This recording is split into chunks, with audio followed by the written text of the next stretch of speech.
Euromaxx highlights. And here's your host, Louise Houghton. Hi everyone, it's great to be here to bring you our highlights of the week gone by. Let's get this show underway by giving you a taste of what's coming up on the programme. Internet sensation, presenting London-based magician Julius Dein. Tourist magnet, featuring Barcelona's Sagrada Familia church.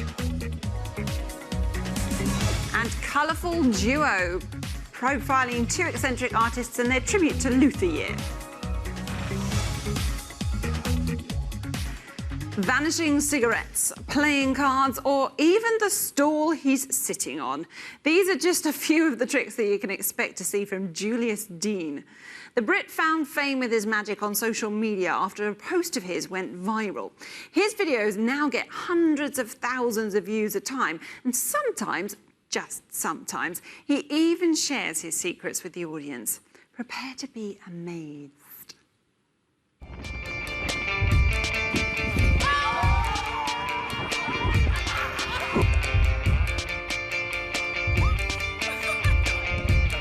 Excerpts from Julius Dein's latest video.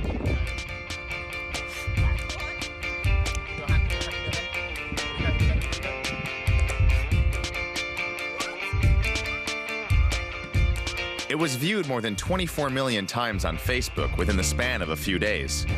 Dein is only 23, but he's already learned how to attract a huge internet audience with simple magic tricks.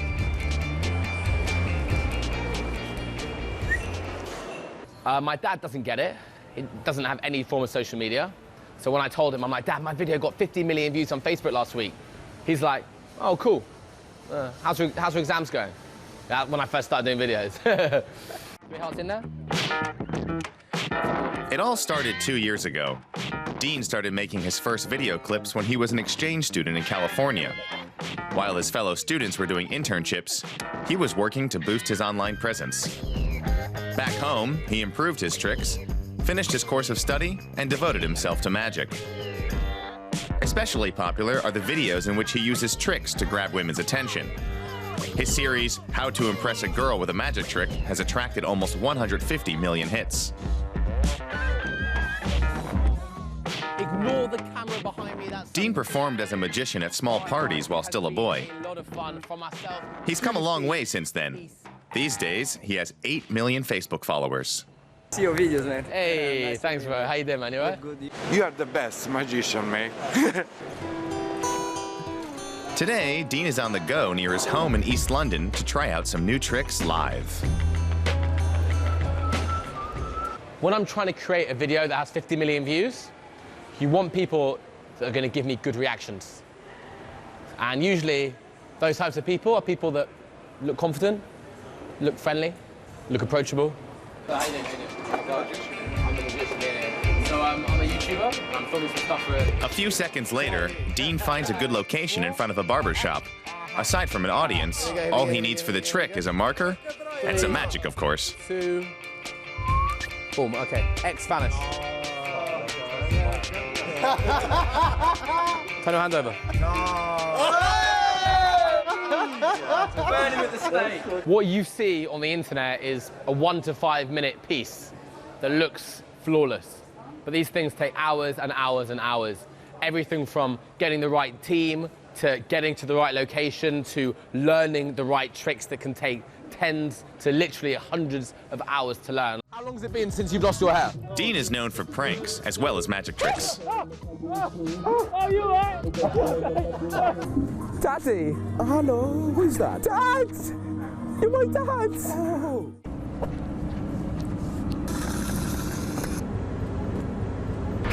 Run.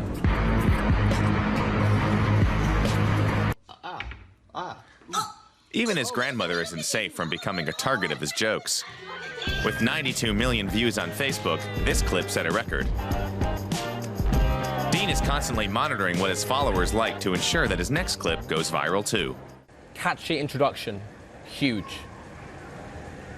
Snappy, engaging content consistently. Thumbnails, titles, not too long. It's a formula. Very important to follow the formula of how to go viral. The formula works. Julius Dein is the world's most successful online magician. But he's still a long way from earning the big bucks that the top magicians do. Okay, is this. Okay, here we go. 3, 2, 1. Shut the front door. If you look at the biggest magicians in the world, you've got David Copperfield, who made the Statue of Liberty disappear. You've got Chris Angel, who walked across water. So I would like to create some type of huge publicity stunt where I do stuff that just takes it up a level. And at the moment, my magic doesn't cost very much to make, and I can only imagine what I could make if I had huge budgets. Here we go, I'm gonna light the paper. But in the meantime, Dein gets big results from small tricks. 1.4 billion views on Facebook, Instagram, Snapchat, and YouTube are certainly nothing to sneeze at. I love seeing people like Julius perform their skills on the street. You can actually see loads of street entertainers on Las Ramblas, which is a famous street in Barcelona. Not far from there, actually, is La Sagrada Familia, a church that attracts pretty much every tourist that visits the Spanish city. If you haven't managed to make it there yourself, then here is a little more info on the history of this ever-growing landmark. The Basilica of the Holy Family, La Sagrada Familia, is one of Barcelona's best-known landmarks. Work has been in progress on the church, designed by Catalan architect Antoni Gaudí, for over 130 years.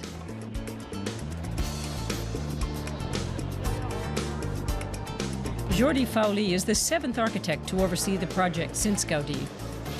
He's been leading the work since 2012 and has been a member of the project team since 1990. I started here when the head architect back then, Jordi Dein, commissioned me. There were 4 of us back then. Now there are more than 50 of us working on the site.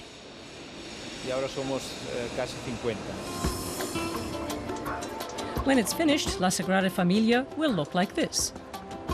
It will have 18 spires and 3 facades.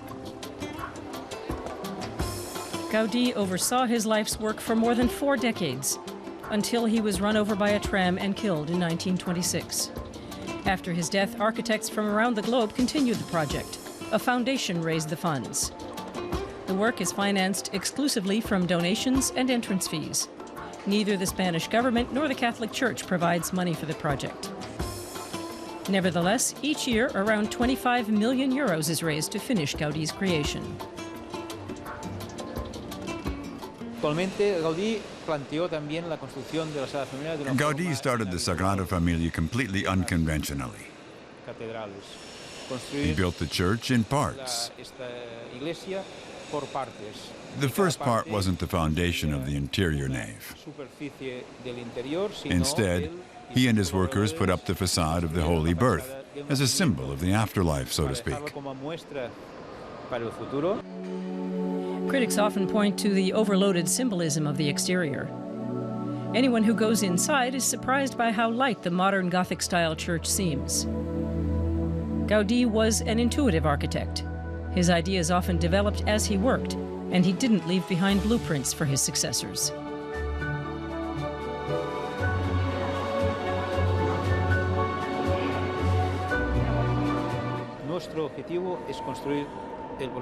Our goal is to finish the project according to Antoni Gaudí's ideas as much as possible. That's why we've got to study the few documents that he left behind in great detail to make his vision into reality. La Sagrada Familia is the most important site in Barcelona and an important economic factor.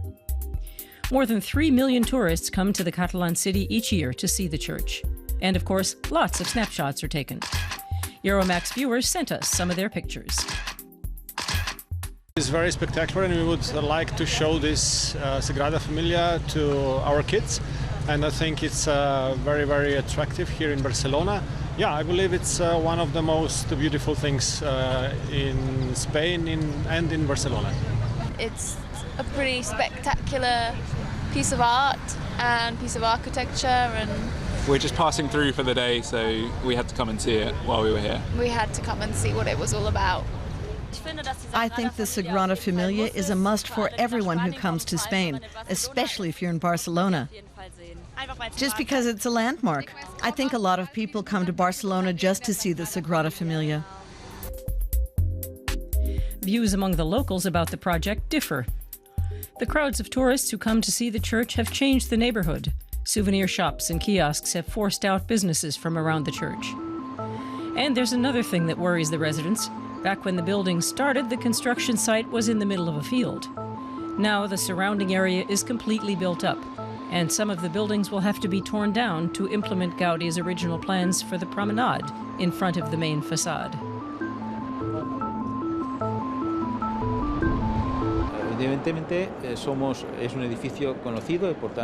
The building is so well known that, of course, people will have differing opinions about it. The finished church with its 18 spires will be a fantastic overall eye-catcher, just by virtue of its different visual axes. The target date for finishing the project is 2026, just in time for the 100th anniversary of Gaudi's death. But even in its unfinished state, the church is already one of the best-known buildings in Europe. The Brandenburg Gate also comes into the top 10 most recognised landmarks in Europe, and the city is a prominent location this weekend because of the Reformation celebrations going on. It's now 500 years since Martin Luther nailed his 95 Theses to the door of the castle church in Wittenberg, condemning the corruption of the Roman Catholic Church. One of the many events taking place on the subject here in Berlin is being put on by artistic duo Gilbert and George. Let's take a look. Gilbert and George, characteristically dressed in tailored English suits, draw nearly as many looks as their art. Indeed, they're part of it. Their images are often disturbing. At first glance, they may offer a soothing uniformity. A second reveals alarming details. Laughing gas canisters resemble bombs. People are shattered forms, collages saturated with symbolism. The artists capture the disjointed state of society around them. What we believe in, where we stand, what the different cultures, how we stand with these two different cultures, is the Christian culture and the Islamic culture. Where do we stand? Gilbert and George, known to be critical of religion, were chosen to decorate St. Matthew's Church in Berlin to commemorate the reformer Martin Luther. And they see parallels. Because the church is dealing also, like ourselves, with death, hope, life, fear, sex, money, race, and religion. Those are all the subjects that the church is dealing with, and also the artist. The idea to bring the London artists to Berlin for the project Luther in the Avant-Garde came from the curator Walter Smerling and pastor Christoph Georg Norbert. Ich denke, es ist die Aufgabe der Kirche, zur Versöhnung beizutragen. I think it's the task of the church to promote reconciliation, to make peace, or at least to stand up for peace. Und diese Bilder sind Bilder, and these images, in the merging of the church space and these themes, deal with what's currently going on around us. Gilbert and George selected the works especially for this venue. They come from their well-known 2013 series titled Scapegoating Pictures. They're about war and religious and social conflict, and the coexistence of differing values. We have to live together. That's the most important thing. We all have to live together. And what you call a lot of religion made it very difficult to live together because they are not allowed to have to get married together. All the sexuality is completely separated. That's a big problem. That's why we, in some way, ban religion. The Protestant Church seeks to open a dialogue and build bridges to people of differing beliefs. I think it's very exciting. It's a gamble. These are two artists with an eminently critical attitude towards religion. They go against the religious interpretation that restricts freedom and oppresses people. But we as the Protestant Church conceive of our faith and our religion as something that gives us strength for our liberation. So this exhibition is a challenge. It demands a confrontation, and that's something good. 500 years ago, Martin Luther tore the church apart with his new ideas. He questioned long-standing structures. This exhibition, too, presents a new way of looking at things. The church windows have been covered with works of art. I can clearly say that I hope this will make the Reformation and its issues far more accessible, and thus people may even find their way to the Christian faith. This isn't a mission that falls into your lap, but it is an interest that could be aroused. The first visitors do indeed seem to find the exhibition thought-provoking. I don't have to know anything in advance. When I look at the pictures, I can sense their stories. I was impressed by the sheer force and the way the pictures affect me. It's very moving, aggressive. It provokes. And you think about the 10 Commandments and try to reconcile them. I think that's great. Normally, today's art in Europe is very cautious when it comes to Islam. But here, it's very clear. Gilbert and George intend their exhibition to provoke, and they stand behind the values they espouse. We're very lucky that we don't have a rule book to follow. The church has the Bible, they have a rule book to follow. And we've torn up all of the rules long ago. For Gilbert and George, too, the exhibition is something exceptional. It's the first time in their 50-year partnership that they're showing their work in a church. The city of Bonn in Western Germany recently staged their 6th annual opera gala. Proceeds from the event go to various AIDS organisations, and because DW was the event's media partner, we managed to get our hands on a ticket.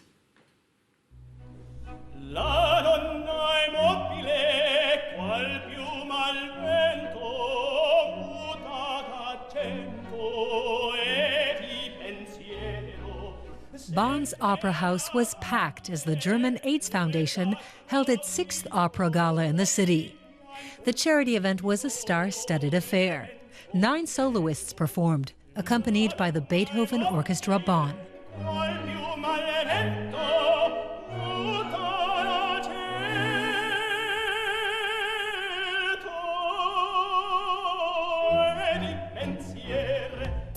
Ahead of her appearance, Siobhan Stagg tried to relax and catch some rays of sunlight. The Australian soprano is currently part of the ensemble at the Deutsche Oper Berlin. Here in Bonn, the birthplace of Ludwig van Beethoven, she was able to prepare a little for one of the 2 pieces she performed on the night. The first one is Beethoven Marcellina's aria from Fidelio, and that was suggested, but I think it was a great suggestion because it's pretty cool to sing Beethoven in his hometown. And I was able to visit his birth house today as a special added bonus. And I've sung the role before, so it worked perfectly. And naturally, she sang it in German.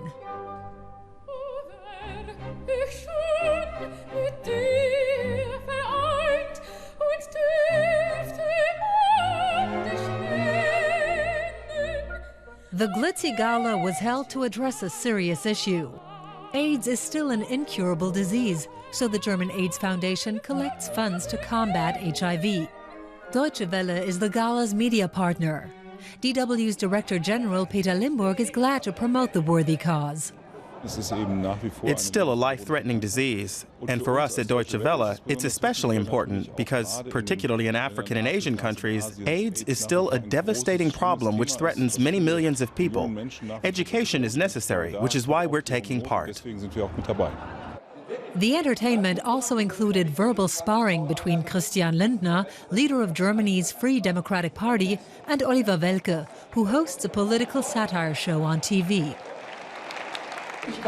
I'll come on your show if you host our next party conference.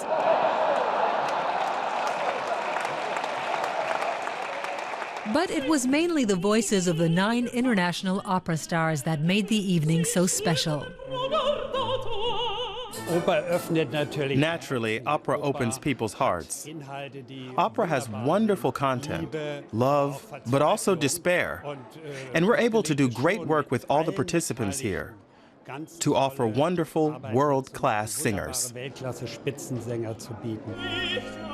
And all of them donated their time and talent. Just singing a song is not going to change the world, obviously, but like I said, if we can use it as a tool to bring people together and encourage us to have important conversations, I think it can be very, very useful in taking us in the direction of helping the world at least. Bonn's 6th opera gala raised a record sum of €225,000. The proceeds will benefit numerous aid projects. Oh, I love listening to live music. It's a great way for me to zone out. Some people find the same peace in a wide open space or just by being in nature in general. There are 2 Polish architects who feel like that, but they didn't have the time to cultivate the garden that they wanted. So what did they do? Well, they built their house on the edge of a park so that they could enjoy the greenery without needing to lift a finger. The home of architects Dorota and Mariusz Szlachcic is right on Kleczyński Park, on the outskirts of the Polish city of Wrocław. Hello, welcome in our house. The tour starts upstairs. Only the garage and utility rooms are at ground level. The home's 200 square meters of living space has been divided up according to a clear principle. Our house is a part of nature and is built in Kleczyński Park.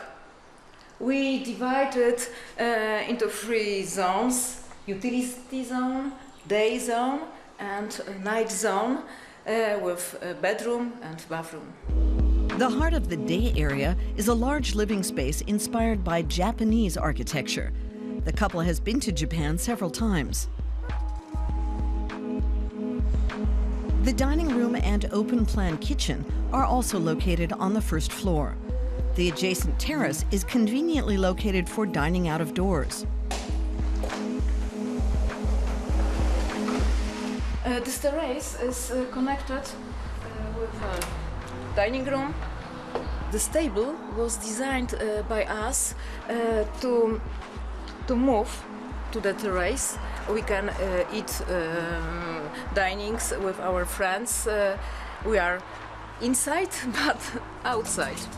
The exterior is clad in copper and wood to blend in with the natural surroundings.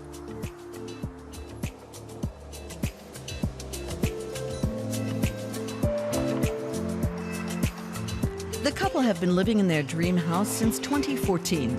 At that time, all 3 children had moved out, and the 2 architects were able to make their ideas a reality in natural surroundings on a narrow piece of land.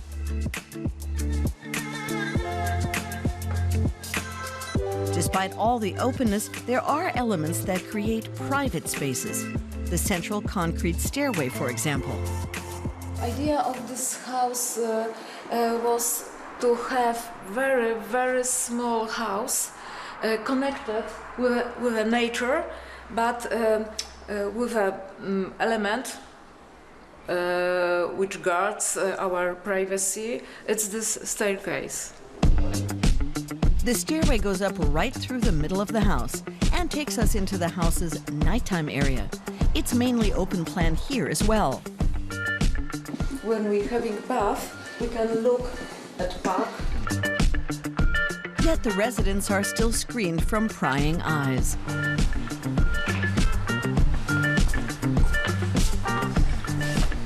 When we are here, we are looking at trees and sky, and all is perfect.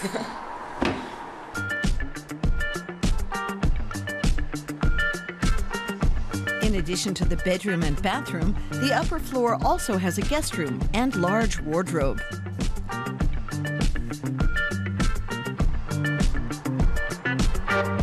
The openness of the design and the views outside make the house seem bigger than it really is. The natural setting makes the house particularly beautiful in summer. But what's the atmosphere like during other seasons? We love winter when the surrounding is very white, and it is a part of our house too, because our house is white inside too. When we have fall, all is red and yellow, and it looks amazing. No matter what season, the architects enjoy their open yet very private house set in leafy, green surroundings.